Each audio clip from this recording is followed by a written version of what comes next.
লাগে না তো ভালো কোনো কিছু আমার, যদি তুমি থাকো দূরে।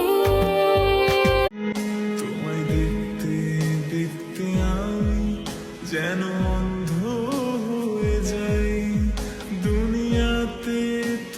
বাঁধবো তোমার সাথে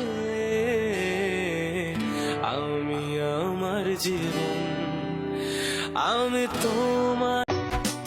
তোমার জন্যে মনের অরণ্যে নেমেছে শ্রাবণ, খুশির আবেশে আকাশে ভাসে প্রেমে।